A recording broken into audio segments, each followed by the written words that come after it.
US സൈനികർ കൊല്ലപ്പെട്ട് കഴിഞ്ഞാൽ ഇനി കനത്ത ആക്രമണം ഉണ്ടാവും എന്നാണ് ട്രംപിന്റെ ഭാഗത്തു നിന്നുള്ള ഭീഷണി. ഇതിനോട് ഇറാൻ പ്രതികരിച്ചത് എങ്ങനെയാണെന്നറിയോ? ഈ പറയുന്ന ഏവിയേഷൻ എന്താ പറയുക നാവിഗേഷൻ സെന്റർ, കുവൈത്തിലെ ഏവിയേഷൻ നാവിഗേഷൻ സെന്റർ നേരെ ഡ്രോൺ ആക്രമണം, അതേപോലെ തന്നെ ബഹ്റൈനിലെ കുവൈത്തിന് നേരെ ഒരു മിസൈൽ ആക്രമണം നടത്തിയിട്ടാണ് ഇറാൻ ആക്ച്വലി ഇതിനോട് പ്രതികരിച്ചത് എന്നുള്ളതാണ്. അതായത് അത് മാത്രമല്ല, ഹോർമൂസിലെ 2 കപ്പലുകൾക്ക് നേരെയും കൂടെ ആക്രമണം നടത്തിയിട്ടുണ്ട്. അമേരിക്കയുടെ ചാല് ഉപയോഗിച്ചിട്ട് പോകാൻ ശ്രമിച്ച കപ്പലുകൾക്ക് നേരെയാണ്. അതായത് ഇറാഖിൽ നടന്നിട്ടുള്ള ആക്രമണത്തിലാണ് 2 US സൈനികർ കൊല്ലപ്പെട്ടത്. നിരവധി ആൾക്കാർക്ക് പരിക്കേൽക്കും കൂടെ ചെയ്തിട്ടുണ്ടെന്നുള്ളതാണ് പറയുന്നത്. അതായത് കണ്ടിന്യൂസ് ആയിട്ട് 10-11 ദിവസമായിട്ട് അമേരിക്കൻ ആക്രമണം ഇറാന്റെ മേലെ നടന്നുകൊണ്ടിരിക്കുക. അപ്പോൾ അതിൻ്റെ ഇടക്കാണ് ഇത്തരത്തിലുള്ള തിരിച്ചടികളും കൂടെ ഈ അമേരിക്കക്ക് കിട്ടിക്കൊണ്ടിരിക്കുന്നത് എന്നുള്ളതാണ്. സൈനികരടക്കം കൊല്ലപ്പെടുന്ന സ്ഥിതിവിശേഷം ഉണ്ടാവുന്നത്, ആമസോൺ ഡാറ്റാ സെന്റർ നേരെ ആക്രമണം ഉണ്ടാവുന്നത്. അപ്പോൾ ആ സാഹചര്യത്തിലാണ് അമേരിക്കൻ സൈനികർ കൊല്ലപ്പെട്ട് കഴിഞ്ഞാൽ പിന്നെ നിങ്ങൾ നോക്കട്ടെ, ഞങ്ങൾ തീർത്ത് കളയും എന്നുള്ളൊരു സാധനം പറയുന്നത്. അപ്പോൾ ഈ ഇറാനിലെ ആ 150ഓളം കുട്ടികൾ മരിച്ചില്ല സ്കൂളിൽ. അപ്പോൾ അവരെന്താ, മനുഷ്യരല്ലേ? ഈ അമേരിക്കൻ സൈനികർ കൊല്ലപ്പെടുമ്പോൾ മാത്രം ഉണ്ടാകുന്നൊരു വികാരം എന്താ വേറെ മനുഷ്യർ കൊല്ലപ്പെടുന്ന സമയത്ത് ഇല്ലാതിരിക്കുന്നത്? അതായത് സ്ത്രീകളും കുട്ടികളും വൃദ്ധരും അടക്കമുള്ള ഒരുപാട് ആൾക്കാർ ലെബനോനിലും അതേപോലെ തന്നെ ഗസയിലും കൊല്ലപ്പെട്ടപ്പോൾ, ജനോസൈഡ് നടത്തിയപ്പോൾ അപ്പം ഇല്ലാത്തൊരു വികാരം എങ്ങനെ ഇപ്പം ഉണ്ടാവുന്നത്? അപ്പോൾ സ്വന്തം വീട്ടിൽ സ്വന്തം കൊള്ളുമ്പോഴാണ് അതിൻ്റെ ഒരു വേദന മനസ്സിലാവുന്നതല്ലേ?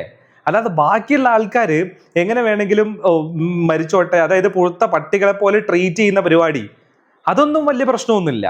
ഇസ്രായേലിന്റെ ലോബിയിങ്ങും അതേപോലെ തന്നെ ഈ പറയുന്ന ആക്രമണത്തിന് വേണ്ടിയിട്ടുള്ള കോപ്പുകൂട്ടലൊന്നും ഒരു പ്രശ്നമല്ല. 2 ആൾക്കാർ ഇപ്പുറത്തുനിന്ന് അടികിട്ടി വീണപ്പോൾ അത് പ്രശ്നമായി അല്ലേ?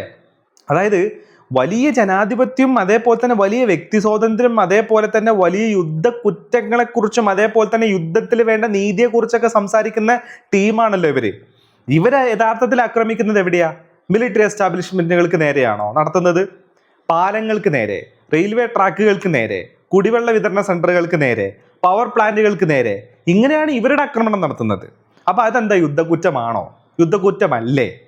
അപ്പോൾ ഒരു വിഭാഗം ചെയ്യുന്ന സമയത്ത് അത് ഭയങ്കര പ്രശ്നം, അവർ ഭയങ്കര ഭീകരവാദികൾ. എന്നാൽ ഇവന്മാർ തന്നെ ചെയ്യുന്ന സമയത്ത് അത് യുദ്ധത്തിൽ ഉണ്ടാകുന്ന യുദ്ധത്തിന്റെ നീതി, അതെങ്ങനെ ശരിയാവും? അപ്പൊ ഇതാണ് ഇപ്പൊ സംഭവിക്കുന്നത് എന്നുള്ളതാണ്. ഇത് തിരിച്ചറിയാവുന്ന ഇറാൻ കൊള്ളോണ്ട സ്ഥലത്ത് അടി കിട്ടിയ വേദനിക്കുന്ന സ്ഥലം നോക്കി തന്നെ നല്ല അടി അടിക്കുന്നുണ്ട് എന്നുള്ളതാണ്. അത് ഏറ്റവും കൂടുതൽ കൊള്ളുന്നത് ബഹ്റൈനും അതേപോലെ തന്നെ കുവൈത്തിനും നേരെയാണ്.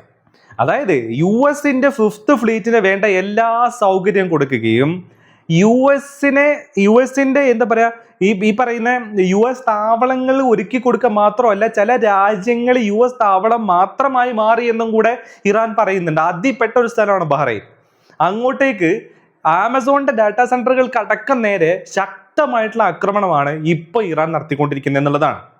അപ്പോൾ ഞങ്ങളുടെ സൈനികർ കൊല്ലപ്പെട്ട് കഴിഞ്ഞാൽ, അതായത് ഈ സൈനികർ കൊല്ലപ്പെട്ടതിന് ശേഷം ഇറാഖിൽ വെച്ചുണ്ടായിട്ടുള്ള ഈ ആക്രമണത്തിൽ ഈ 2 പേര് കൊല്ലപ്പെട്ടതിന് ശേഷം വ്യാപകമായിട്ടുള്ള ആക്രമണം ഈ പറയുന്ന അമേരിക്ക ഇറാന് നേരെ നടത്തുന്നുണ്ട്.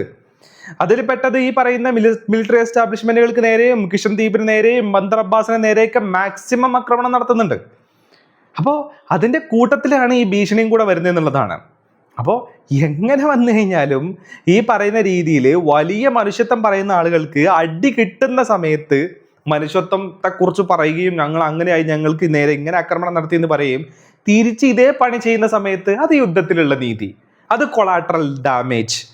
അതായത് ഒരു ഹോസ്പിറ്റലിന്റെ സൈഡിൽ കൊണ്ടുപോയിട്ട് ബോംബിട്ടിട്ട് അവർ പറയാണ് ബോംബിട്ടത് ഹോസ്പിറ്റലിനെ അല്ല, അവിടുത്തെ ശത്രുക്കൾക്ക് നേരെയാണ് ബോംബിട്ടത്, പക്ഷെ ഹോസ്പിറ്റലിൽ തകർന്നത് കൊളാട്രൽ ഡാമേജ് ആണെന്നാണ് പറഞ്ഞത്. എന്ത് സിമ്പിൾ ആയിട്ടാണ് ആ ഒരു വേർഡ് ഉപയോഗിച്ചിട്ട് പറയുന്നതല്ലേ? അതായത് ഒരു മരം വീഴുന്ന സമയത്ത് അപ്പുറത്തുള്ള മരങ്ങളും എല്ലാം വീണു പോകും, അത്രയും വലുപ്പമൊക്കെ ഉള്ളതുകൊണ്ട്. അതുപോലെ സംഭവിച്ചതാന്നുള്ളതാണ്. ആ സ്കൂളിലുള്ള മൊത്തം കുട്ടികൾ മരിച്ചതിനെ കുറിച്ചാണ് കൊളാട്രൽ ഡാമേജ് എന്ന് പറയാം. അതിനെ അവർ കൊളാട്രൽ ഡാമേജ് എന്ന് പറയുന്നില്ലെങ്കിൽ കൂടെ ഹോസ്പിറ്റലിന് നേരെ നടത്തിയിട്ടുള്ള ആക്രമണത്തെ കുറിച്ച് പറയാം. അപ്പൊ ഈ രീതിയിൽ കാര്യങ്ങൾ ഡെവലപ്പ് ചെയ്യുന്നു എന്നുള്ളതാണ്. അപ്പോൾ എങ്ങനെയാണോ യുദ്ധം മുന്നേ തുടങ്ങിയത് അതുപോലത്തെ മാസീവ് ആയിട്ടുള്ള അറ്റാക്ക് ഇസ്രായേലിന്റെ മാത്രം നിർബന്ധം കൊണ്ടും ഇസ്രായേലിന്റെ മാത്രം ആഗ്രഹം കൊണ്ടും ഇപ്പൊ ട്രംപ് ചെയ്യുന്നു എന്നുള്ളതാണ്. ഇത് ഞങ്ങളല്ല കേട്ടോ ചെയ്യുന്നത്, ഇതിൽ എൻ്റെ പങ്കില്ല കേട്ടോ, ഈ പറയുന്ന രീതിയിലൊന്നും ഞാൻ ഭരണാധികാരി ആയിരുന്നെങ്കിൽ ചെയ്യില്ല എന്നുള്ളത് JD വാൻസ് വളരെ ഓപ്പൺ ആയിട്ട് പറയുകയും കൂടെ ചെയ്തു. അതായത് അമേരിക്കൻ സൈക്ക് തന്നെ, അമേരിക്കൻ സ്ട്രീറ്റ് തന്നെ ഈ പറയുന്ന ആക്രമണങ്ങൾക്ക് എതിരാണ് ഒന്നാമത്.